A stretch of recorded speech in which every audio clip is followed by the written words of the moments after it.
नमस्कार साथियों, मैं प्रकाश उप्रेती। आज आप लोगों के बीच इसलिए हूँ कि जो हमारा एलटी है, इधर एलटी में जो कोर्ट केस चल रहा है उसको थोड़ा सा हम समझ सकें कि वो क्या है, क्योंकि कई बच्चों के मन में कई तरीके के डाउट हैं। जब हम उनसे कह रहे हैं कि भाई आर्थिक सहयोग कीजिए, आप हम एक लीगल लड़ाई कोर्ट में लड़ रहे हैं, तो कई बच्चे ऐसे हैं जिन्हें पता ही नहीं है कि आखिर केस क्या है। और उन्हें गुमराह करने वाले कई लोग हैं जो कह दे रहे हैं कि ये फ्रॉड हैं, इस तरीके से पैसा जमा कर रहे हैं, कई चीज़ें उनके दिमाग में डाल दी जा रही हैं बाहर से। तो मैं थोड़ा सा आप लोगों को बता दूं कि ये केस है क्या। केस है कि गेस्ट टीचर जो हैं, जो सरकारी विद्यालयों में अभी गेस्ट टीचर में पढ़ा रहे हैं, उन्होंने एलटी की सीधी भर्ती में 25 नंबरों की मांग की है कि उन्हें 25 नंबर का वेटेज प्रति ईयर 2 मार्क्स के हिसाब से दे दिया जाए। यदि उन्हें 25 नंबरों का वेटेज मिलता है तो आप जानते हैं कि एलटी का एग्जाम हो या चाहे कोई भी एग्जाम हो, 0.25 नंबर भी कितने मायने रखते हैं। 0.25 नंबर और 1 नंबर में ही हजारों बच्चों का सिलेक्शन ऊपर नीचे हो जाता है। यदि कोई गेस्ट टीचर 2 नंबर भी आपसे आगे ले आता है, 1 ईयर की भी उसको एक्सपीरियंस है, उसको वेटेज मिलता है, तो वो आपसे कितनी आगे निकल जाएगा। तो इसमें हमें क्या करना है कि इसके लिए हमें कोर्ट में उनके खिलाफ लड़ाई लड़नी है। और इसके लिए आपके जो साथी कोर्ट में केस लड़ रहे हैं, लीगल लड़ाई लड़ रहे हैं, उनको आर्थिक रूप से सहयोग की जरूरत है। क्योंकि आप लोग सभी जानते हैं कि जैसे हम सभी बेरोजगार हैं, भाई इतना पैसा तो किसी के पास होता नहीं है, और वकीलों की फीस होती है लाखों में। जो अच्छा वकील होता है वो लाखों रुपया लेता है केस लड़ने का। इसलिए जब हम थोड़ा थोड़ा करके सहयोग करेंगे तो वो लाखों रुपया इजीली हो जाएगा। इसलिए मैं आप लोगों से अपील करता हूँ कि आप क्या है कि जो छोटी छोटी आपसे मदद हो सकती है वो मदद अपनी ओर से करें। मिनिमम 1000 रुपए की मदद करें, क्योंकि जब आपने बीएड किया होगा उस समय संस्थानों में फीस दी होगी, कई जगह कोचिंगों में फीस दी होगी। तो ये समझिए कि आज भी कोचिंग की फीस आप दे रहे हैं, आज भी आप बीएड की एक फीस दे रहे हैं, क्योंकि आपका हक है।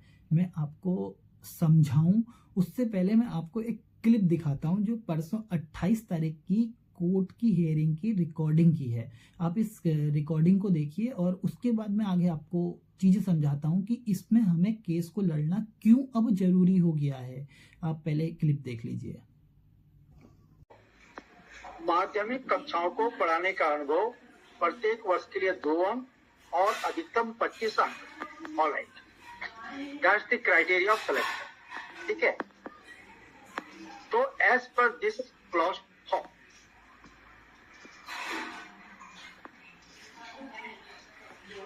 so these marks are being given to those who are having the experience, right? इसका मतलब आप दे रहे हो। इनका केस ये है कि हम भी बच्चों को पढ़ा रहे हैं, तो एज ए गेस्ट टीचर उस एक्सपीरियंस का हमें मार्क्स क्यों नहीं दे रहे? सिंपल सा क्वेश्चन है। पढ़ा वो भी रहे, आपने नाम दे दिया गेस्ट टीचर, किसी को बोल दिया एडॉक, किसी को बोल दिया आपने शास्त्री, किसी को कुछ, किसी को शिक्षा बंद। काम, ये मार्क्स मिलते हैं अनुभव होता है काम से, नाम से नहीं। आप नाम से मार्क्स मत दो, काम से दो। क्या ये बच्चों को पढ़ाते नहीं है? पढ़ाते तो दो।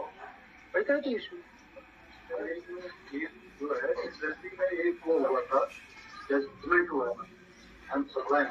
जजमेंट आके दूसरा आ जाएगा, फिर उसको सप्लाई कर रहा। आपको मैं पूछ रहा हूँ, छोड़ रहे हैं इसको, मैं आपसे पूछ रहा हूँ एज पर दिस क्लॉज 4, आप अनुभव के मार्क्स तो दे रहे हो, हर साल का 2, मैक्सिमम 25। किसको दे रहे हो? जिसको माध्यमिक कक्षाओं को पढ़ाने का अनुभव। अगर गेस्ट टीचर के पास माध्यमिक कक्षाओं, आप इंटर कॉलेज, आप गवर्नमेंट कॉलेजों में हो, ये गवर्नमेंट कॉलेज में एज ए गेस्ट टीचर पढ़ा रहे हैं, माध्यमिक शिक्षाओं को, माध्यमिक क्या उनको पढ़ा रहे हैं, इनको क्यों नहीं दे रहा मार्क्स? हो गया, बात खत्म। चलो अलाउड हो गया। अब इतना ही पूछना था हमने, क्योंकि ये बात गलत बता।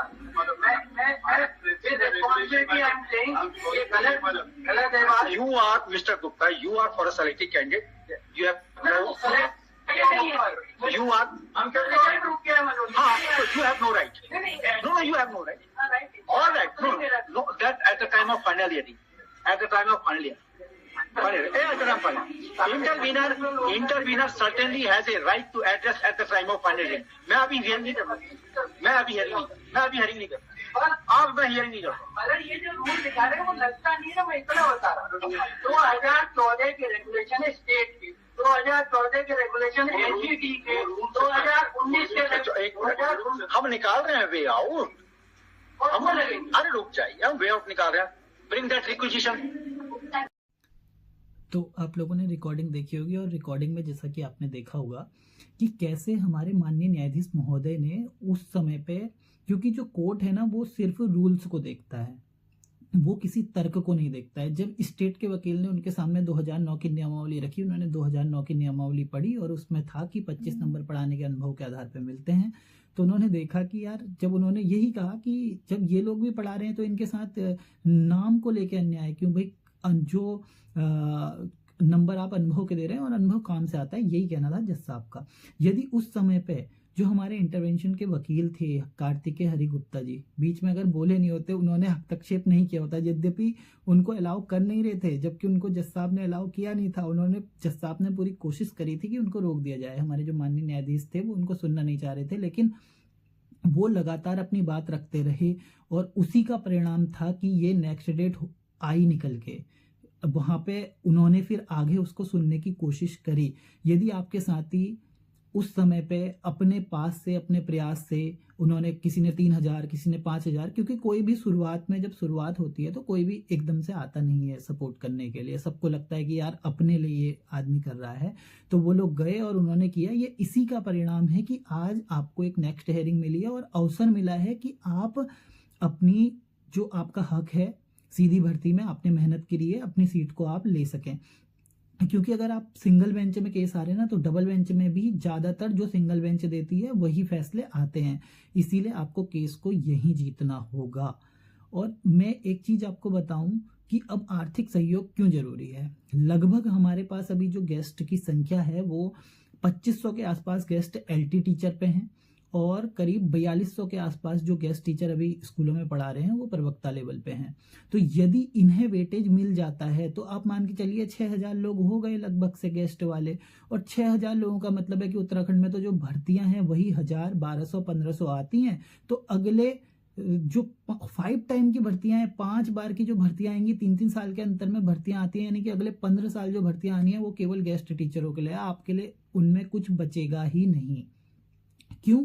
क्योंकि मान लीजिए आप एक 100 मीटर की रेस दौड़ रहे हैं और कुछ लोग हैं जो 25 मीटर आगे से दौड़ रहे हैं आपसे, वो 25 मीटर आपसे आगे हैं, तो जाहिर सी बात है जो 25 मीटर आगे से दौड़ेगा वो फिनिश भी आपसे तेज करेगा।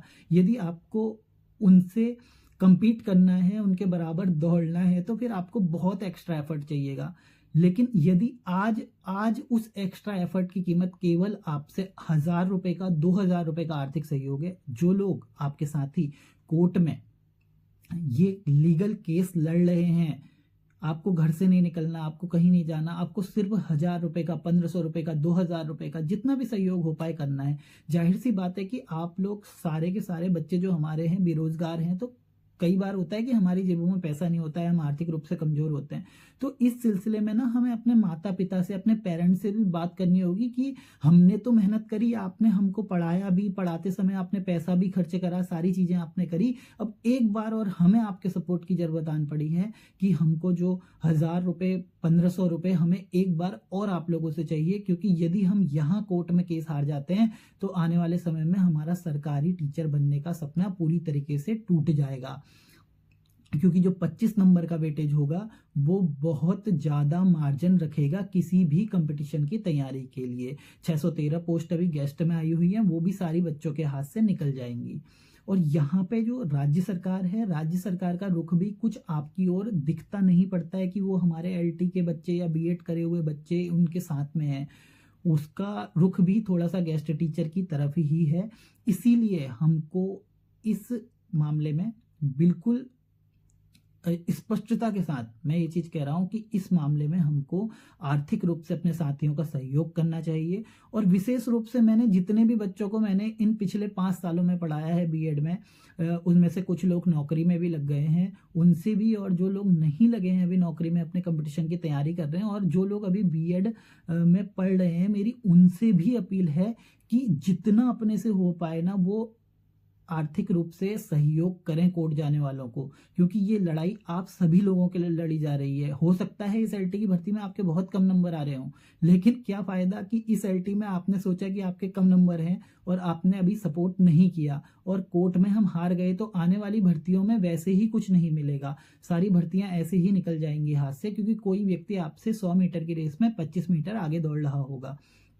तो इसलिए मेरी विशेष रूप से जिन बच्चों को मैंने पढ़ाया है और उन सभी बच्चों से जिन्होंने एलटी का एग्ज़ाम दिया है या फिर किसी भी सरकारी एग्ज़ाम की वो तैयारी कर रहे हैं, आगे आएँ और अपनी क्षमता अनुसार और कम से कम हो सके तो प्रयास करें। मैंने जैसा कि कहा, अपने पेरेंट्स से बात करें एक बार फिर से, और क्या कहते हैं, 1000 रुपये का मिनिमम सहयोग आप, जो भी आपके साथी कोर्ट में तैयारी कर रहे हैं, कोर्ट केस किया हुआ है और लीगल लड़ाई लड़ रहे हैं, उनको आप सहयोग करें, जिससे कि वो अपना एक मजबूत पक्ष वहाँ पर रखकर आपको जिता सकें और रिजल्ट आपके हक में आए, आप सभी जीवन में सक्सेसफुल रहें।